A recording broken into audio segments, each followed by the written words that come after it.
तो भाई एक ऐसी खबर आई है जो टेक की दुनिया को शायद हमेशा के लिए बदल कर रख देगी।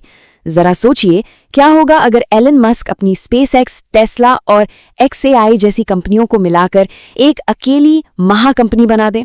चलिए इस जबरदस्त संभावना की गहराई में चलते हैं। और ये सवाल सिर्फ हमारा नहीं है, वॉल स्ट्रीट से लेकर सिलिकॉन वैली तक हर कोई यही सोच रहा है।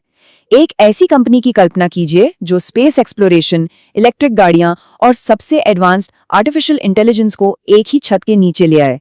और ये कोई साइंस फिक्शन मूवी का प्लॉट नहीं है, बल्कि एक हकीकत है जो शायद हमारे सामने बन रही है।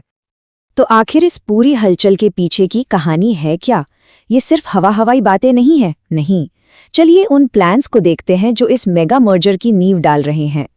अंदर की बात यह है कि स्पेसएक्स में एक बहुत बड़े रीस्ट्रक्चरिंग पर सीरियस बातचीत चल रही है, और ये बातचीत एक ऐसे भविष्य की तरफ इशारा कर रही है जहां स्पेसएक्स इस नई जुड़ी हुई ताकत का सेंटर पॉइंट होगा।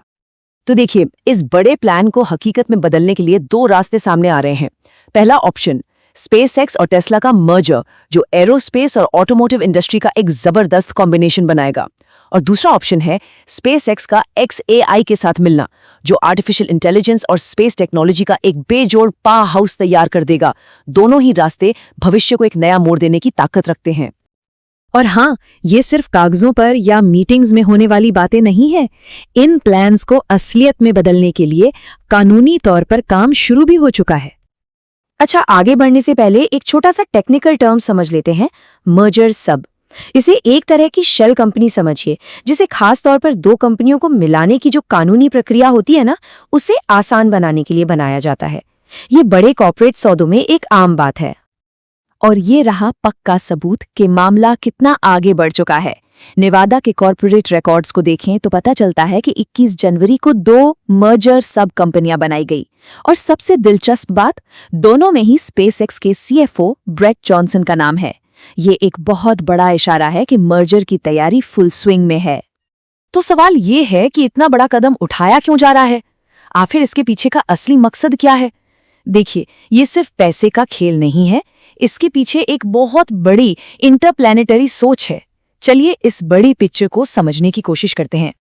यहाँ पे जो सबसे जरूरी शब्द है वो है सिनर्जी। मतलब इन कंपनियों को अलग अलग रखने के बजाय उन्हें मिलाकर एक ऐसी ताकत बनाना जो इन सबके टोटल से भी कहीं ज्यादा हो। सोचिए, हर कंपनी दूसरे की ताकत को और बढ़ाएगी। और ये रहा वो 3 स्टेप वाला मास्टर प्लान। स्टेप 1, स्पेसएक्स अपनी सैटेलाइट टेक्नोलॉजी का इस्तेमाल करके ऑर्बिट में यानी पृथ्वी के चक्कर काटते हुए डेटा सेंटर्स बनाएगा। फिर step 2, XAI in space based data centres की जबरदस्त कंप्यूटिंग पावर का इस्तेमाल करेगा बड़ी बड़ी AI कैलकुलेशंस के लिए। और आखिर में स्टेप 3, टेस्ला के energy storage systems in orbital stations को पावर देंगे। मतलब भविष्य की टेक्नोलॉजी का एक पूरा का पूरा आत्मनिर्भर इकोसिस्टम। और कहानी यहीं खत्म नहीं होती। लॉन्ग टर्म गोल्स तो और भी बड़े हैं। जैसे टेस्ला के ह्यूमनॉइड रोबोट ऑप्टिमस को स्पेसएक्स के रॉकेट से चांद पर भेजना, और फिर मंगल पर भी, ताकि वहां इंसानी बस्तियां बसाने में मदद मिल सके। अब इतने बड़े सपनों को पूरा करने के लिए जाहिर है बहुत सारा पैसा चाहिए। और यहीं पर बात आती है एक संभावित IPO की। एक ऐसा IPO जो शायद इतिहास का सबसे बड़ा पब्लिक ऑफर बन सकता है। खबरों की माने तो स्पेसएक्स एक पब्लिक ऑफरिंग से करीब $50 बिलियन जुटाने का प्लान कर रहा है। ये एक अविश्वसनीय रकम है जो इस पूरे वेंचर के स्केल को दिखाती है। और इसका टारगेट वैल्यूएशन लगभग $1.5 ट्रिलियन। अगर ऐसा होता है तो ये स्पेसएक्स को दुनिया की सबसे कीमती कंपनियों में से एक बना देगा, सीधे सीधे एप्पल और माइक्रोसॉफ्ट जैसे दिग्गजों की लीग में। और जैसा कि स्पेसएक्स के CFO ब्रेट जॉनसन ने खुद कहा है, ये पैसा सिर्फ बैंक में रखने के लिए नहीं है, इसका सीधा इस्तेमाल स्टारशिप प्रोग्राम को एक ऐसी रफ्तार देने के लिए होगा जिसे वो खुद इनसेन फ्लाइट रेट कहते हैं, यानी कि उड़ानों की एक पागलपन वाली दर। तो चलिए अब इन सभी कड़ियों को जोड़ते हैं।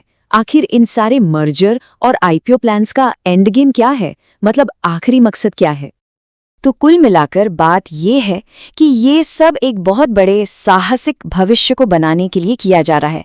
मकसद है स्टारशिप प्रोग्राम को सुपरचार्ज करना, चांद पर एक परमानेंट ह्यूमन बेस बनाना और एक ऐसी टेक महाशक्ति खड़ी करना जिसका दबदबा सिर्फ पृथ्वी पर ही नहीं बल्कि उससे कहीं आगे तक हो। और आखिर में ये सब हमें एक बहुत बड़े सवाल पर लाकर छोड़ देता है। क्या हम अपनी आंखों के सामने इतिहास की पहली मल्टीप्लैनेटरी कॉरपोरेशन को जन्म लेते देख रहे हैं? एक ऐसी कंपनी जिसके इरादे हमारे इस ग्रह की सीमाओं से भी कहीं परे हैं? ये सोचना ही कमाल है। और ये अब सिर्फ साइंस फिक्शन नहीं बल्कि एक हकीकत बनती दिख रही है।